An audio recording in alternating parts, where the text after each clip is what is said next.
سلام، به این چنل خوش اومدید. کتاب صوتی شب‌های روشن نوشته فیودور داستایوفسکی و به ترجمه سروش حبیبی. به نام خدا. شب اول. شب کم نظیری بود خواننده عزیز. آسمان به قدری پرستاره و روشن بود که وقتی به آن نگاه می کردی بی اختیار می پرسیدی آیا ممکن است چنین آسمانی این همه آدم‌های بدخلق و بلهوس زیر چادر خود داشته باشد؟ بله خواننده عزیز، این هم پرسشی است که فقط در دل یک جوان ممکن است پدید آید. در دل‌های خیلی جوان. اما ای کاش خدا این پرسش را هرچه بیشتر در دل شما بیندازد. حرف آدم‌های بدخلق و بلهوس را زدم و ناچار یادم آمد که آن روز از صبح رفتار خودم همه صفا و پاکدلی بود. اما از همان صبح بار غم عجیبی بر دلم افتاده بود که آزارم میداد. ناگهان احساس کرده بودم که بسیار تنهایم. میدیدم که همه مرا وا می‌گذارند و از من دوری می‌جویند. البته هر کس حق دارد از من بپرسد که منظورم از همه کیست. چون 8 سال است که در پترزبورگم و نتوانستم یک دوست یا حتی آشنا برای خودم پیدا کنم. ولی خب دوست آشنا می‌خواهم چه کنم؟ بی دوست آشنا هم تمام شهر را می‌شناسم. برای همین بود که وقتی می‌دیدم که مردم همه شهر را می‌گذارند و می‌روند ییلاق، به نظرم می‌رسید که همه از من دوری می‌کنند. این تنها ماندگی برایم سخت ناگوار بود و 3 روز تمام در شهر پرسه زدم. بلوار و پارک و کنار رود را از زیر پا گذراندم و یک نفر از اشخاصی را که عادت کرده بودم 1 سال آزگار در ساعت معین در جای معینی ببینم نمی‌دیدم. گیرم آنها البته مرا نمی‌شناسند، ولی من همه‌شان را می‌شناسم، خوب هم می‌شناسم. می‌شود گفت که در چهره یکیشان باریک شدم. وقتی خوشحالند حظ می‌کنم و وقتی افسرده‌اند دلم می‌گیرد. اما با پیرمردی که هر روز در ساعت معینی در کنار فانتانکا می‌بینم، می‌شود گفت دوست شدم. حالت چهرهش خیلی موقر است و همیشه انگاری در فکر است. مدام زیر لب چیزی میگوید و دست چپش را حرکت می‌دهد. انگاری با این حرکت بر آنچه در سر می‌گذرد تاکید می‌کند. عصای دراز پرغوز و گره‌ای در دست دارد با دسته طلایی. او هم متوجه من شده و انگاری به احوال من علاقه پیدا کرده است. یقین دارم که اگر در ساعت مقرر مرا در کنار فانتانکا نبیند دلتنگ می‌شود. این است که گاهی مخصوصاً وقتی سر دماغ باشیم سرکی به هم تکان می‌دهیم. چند روز پیش که 2 روز بود یکدیگر را ندیده بودیم، چیزی نمانده بود که از راه احترام کلاه از سر برداریم. اما خوشبختانه تا زیاد دیر نشده بود به خود آمدیم و دستهامان فرو افتاد و دوستانه از کنار هم گذشتیم. من با عمارت‌های شهر هم آشنا شدم.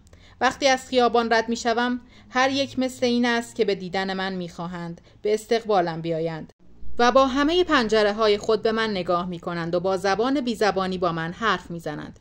یکی می‌گوید سلام، حالتان چطور است؟ حال من هم شکر خدا بد نیست. همین ماه مه می‌خواهند 1 طبقه رویم بسازند.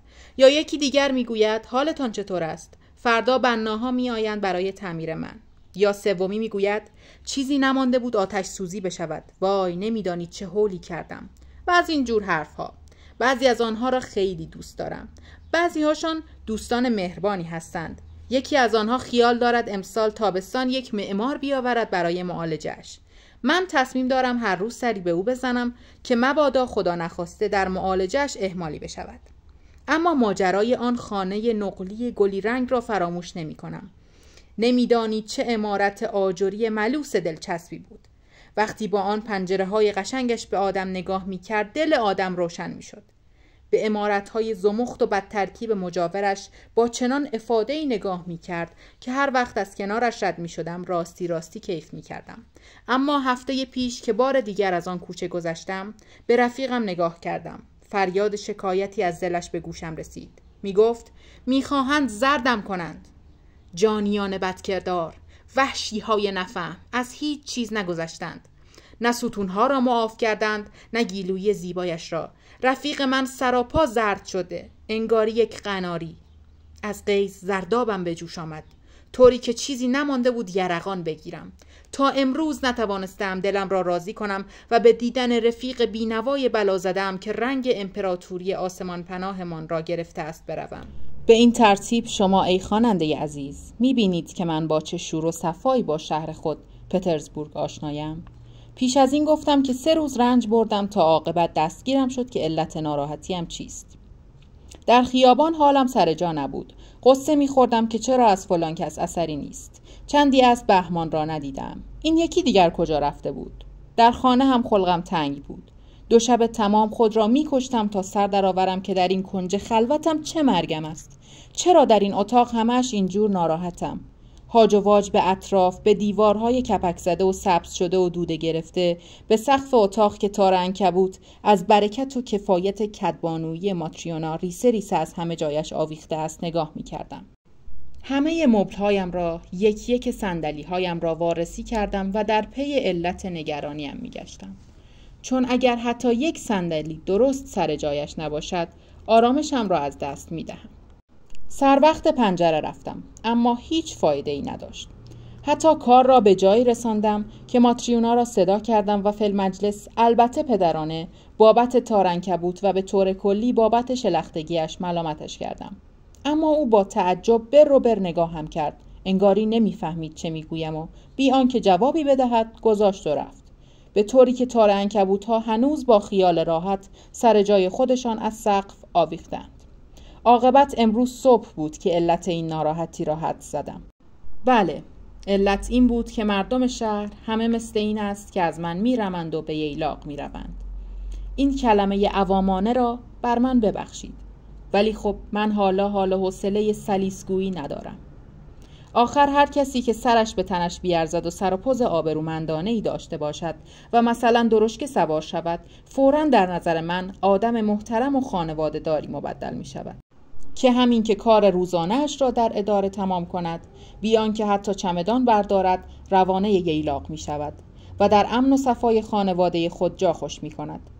آخر آبران هر یک حالت خاصی داشتند که از دور داد می زد: می دانید من در شهر بمان نیستم، 2 ساعت دیگر در ییلاقم. اگر انگشتان ظریف و مثل شکر سفیدی بر پشت پنجره‌ای اول ضرب می گرفت و بعد آن را باز می کرد و سر زیبای دختری از آن بیرون می آمد و گل فروش دورگردی را صدا می کرد، من فوراً فکر می کردم که این گلها نه به این منظور خریده می شوند که در آن اتاق دم کرده با تراوت بهاریشان اندکی نشاط در دلی القا کنند، زیرا این دختر خانم گلدوست در شهر بمان نیست و به زودی به ییلاق می رود و گلدان را هم با خود می برد. تازه کار به این تمام نمی شد. من در حدس کشفیاتی که خاص خودم بود به قدری پیشرفت کرده بودم که می توانستم بی اشتباه بگویم که چه جور اشخاصی به کدام ییلاق می روند. مثلا ساکنان جزیره سنگی یا جزیره داروسازان یا مستاجران خانه‌های راسته پترزگوف رفتاری سنجیده و بسیار پسندیده داشتند. لباسهای تابستانی شیک می پوشیدند و با کالسکه به شهر می آمدند. هیئت ساکنان پارگولوآ و دورتر از آن با سلامت نفس و متانت خود به نگاه اول اعتماد القا می‌کرد. حالان که اشخاصی که تابستانشان را در جزیره کریستوفسکی می‌گذراندند با نشاط آرامشان شاخص بودند. اگر به یک قطار طولانی گاری برمیخوردم که گاریچیانش به آهستگی هنهن کنان دهنه یابوهایشان در دست در کنار گاریهایشان پیش میرفتند و کوهی از همه جور مبل، از میز و صندلی و کاناپه های ترکی و غیر ترکی و اساس و خرت و پرت خانگی بارشان بود و بر تارک آن آشپز نحیف پیری نشسته از اموال اربابش مثل تخم چشم مواظبت می‌کرد، یا اگر قایقی می‌دیدم که زیر تل عظیمی اسباب خانه و خوردوریست تا لبه‌اش در آب فرو رفته و به نرمی در نیوا یا فانتانکا تا سیاه رود یا تا جزیره ها در حرکت بود، آن گاری‌ها و قایق‌ها در چشم من با اباحتی 10 یا 100 برابر جلوه می‌کردند. به نظرم می رسید که همه خلق خدا بلند شده و راه ییلاق پیش گرفتند و کاروان از شهر فرار و به ییلاق مهاجرت می کنند.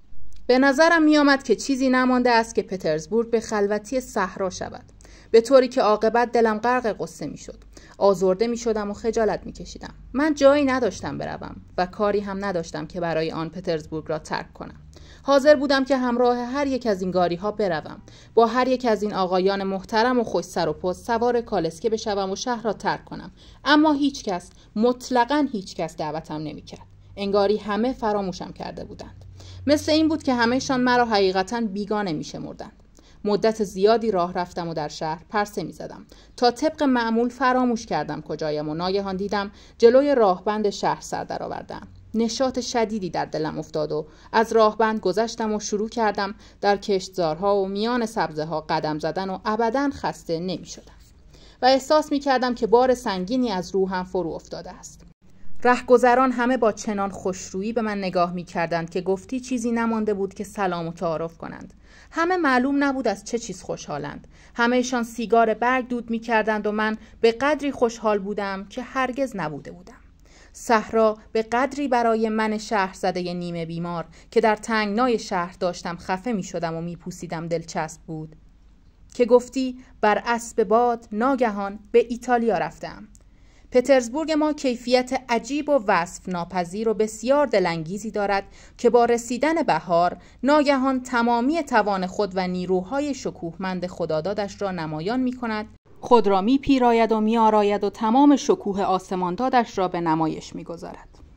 این حال مرا به یاد دختر نحیف مسطولی می اندازد که گاهی با ترحم نگاهش می کنی و گاهی با عشق و دلسوزانه و گاهی اصلا متوجهش نمی شوی.